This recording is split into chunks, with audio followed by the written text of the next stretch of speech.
Primeira pergunta que eu acho que a gente tem que fazer é a seguinte: Lula utilizou o aparato institucional à sua disposição, incluindo a Polícia Federal, para perseguir Sérgio Moro? Não, ele não fez isso.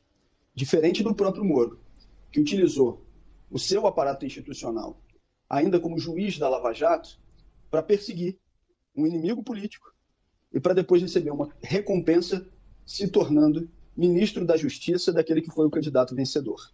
Ao contrário, as estruturas que estavam à disposição do Palácio do Planalto foram colocadas à disposição para proteger o senhor Sérgio Moro.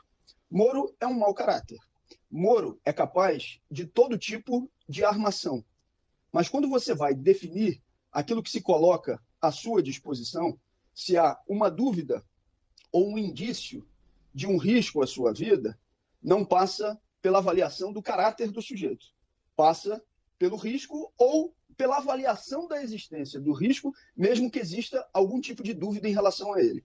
E a pergunta que eu faço, e essa, na minha avaliação, é a mais importante a ser respondida nesse momento, é: faltou por parte do Ministério da Justiça e do governo Lula o apoio institucional para que houvesse a proteção disponibilizada para o próprio Sérgio Moro a partir do momento em que surgiu a expectativa de algum indício? Não. Isso foi colocado à disposição do ex-juiz, independentemente dele não merecer nenhuma confiança, porque não merece.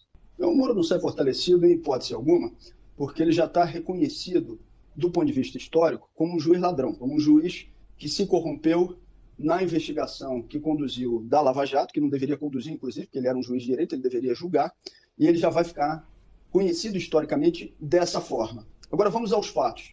Em primeiro lugar, recebeu a proteção por parte da Polícia Federal? Recebeu. Não houve utilização do aparato institucional contra ele. Ponto de número 2.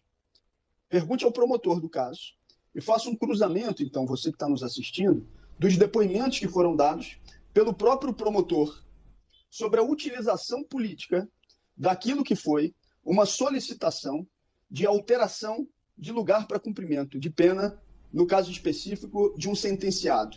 O que o promotor e o cruzamento das informações vem revelar foi: autoridades do governo do Estado de São Paulo e do então Ministério da Justiça, junto com o Jair Bolsonaro, não quiseram fazer a assinatura desse deslocamento. Por que não quiseram?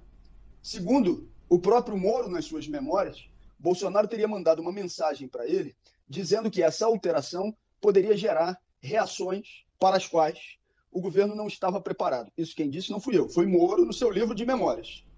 E aí, então, o promotor assina sozinho essa solicitação de transferência. Por que se solicitava, então, que vários a assinassem? Para haver uma difusão, ou seja, para que qualquer tipo de retaliação que viesse a acontecer não ficasse concentrada exclusivamente no promotor. O que Moro e Bolsonaro repetem exaustivamente durante o período da campanha eleitoral? Colocam essa transferência como uma ação direta deles, do governo federal e do Ministério da Justiça. Quando não foi.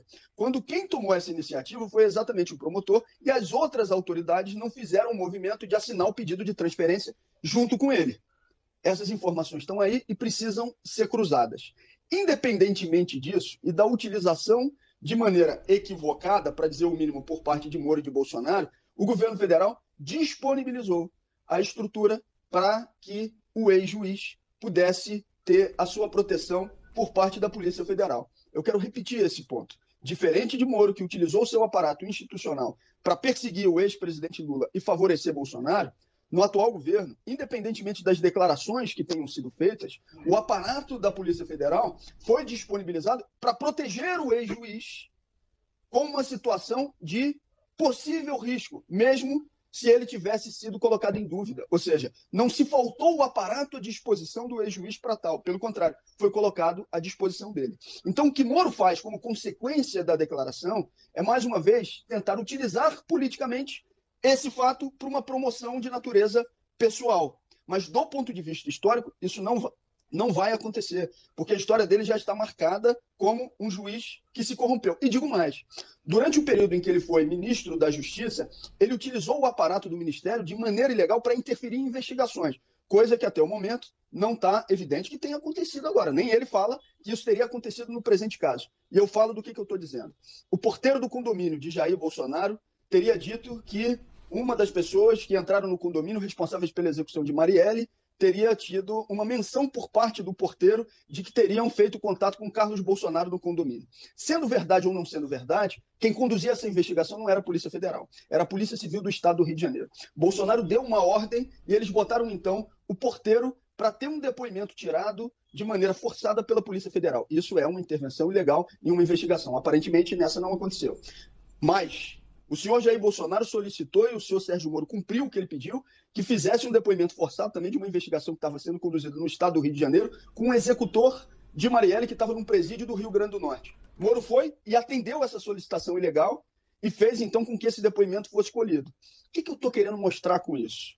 Que, em primeiro lugar, há uma diferença. Agora, há o atendimento às solicitações que são realizadas, mesmo avaliando o mau caráter que é a representação do senhor Sérgio Moro. E ele deveria reconhecer isso, e não o contrário, não tentar se utilizar politicamente disso. Diferente dele, que quando teve qualquer aparato institucional à sua disposição, utilizou de todo tipo de ilegalidade e perseguição. Não dá para comparar o que foi a atuação do ex-juiz com a atuação atual daqueles que, inclusive, estão utilizando as estruturas que estão à disposição para cumprir aquilo que foi a ordem judicial ou a solicitação de proteção. Se houvesse um pouco de humanidade no nosso presidente, logicamente, ele deveria, com muita humildade, vir a público, olhar para Sérgio Moro, para sua esposa, para o promotor Lincoln, e dizer a eles que ele errou. Humanamente falando, todo ser humano erra. Agora, o que não dá para entender é um presidente da República, na liturgia do seu cargo, com toda a autoridade que lhe é conferida, num momento de extrema delicadeza, porque envolve morte, há um plano de assassinato. Ele chamar de armação isso.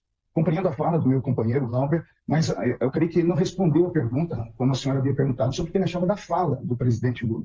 Possa ser que o Sérgio Moro errou, como diz o STF, por isso o Lula foi solto, embora nós tenhamos outro pensamento, de que todo o sistema trabalhou para que isso acontecesse, mas isso não é a pauta aqui do momento. O momento que nós falamos aqui é sobre a palavra armação, vinda do presidente da República. Ao falar isso, ele depõe contra o Ministério Público, ele coloca em risco, ele coloca em xeque a palavra da Polícia Federal, ele coloca em xeque a palavra do seu próprio ministro da Justiça, porque ele alega que isso foi uma armação. Como é que uma armação pode ter esse tamanho? A CNN, como você disse, Luciano, teve acesso aos documentos. Eu também estava vendo os documentos. Só foi colocado assim aberto por causa dessa declaração do presidente Lula. Foi a doutora Gabriela que fez isso, para que todas as pessoas vissem que não havia armação nenhuma, que de fato há pessoas que estão sendo ameaçadas de morte. E essas pessoas que estão sendo ameaçadas de morte precisam ser protegidas pelo Estado. E como é que elas podem ser protegidas pelo Estado se o chefe do Estado coloca em dúvidas uma investigação da Polícia Federal? Esse é o assunto aqui. O presidente Lula, infelizmente, nos últimos meses, até desde o ano passado da eleição, ele parece que ele está com um problema cognitivo, ou de pensamento muito mal assessorado, ou de muito mau caratismo mesmo. Então, as falas dele são enviesadas, como eu disse, e é preciso fazer alguma coisa. Alguma coisa tem que ser feita. O presidente deveria vir a público e, humildemente, pedir desculpas, porque ele errou.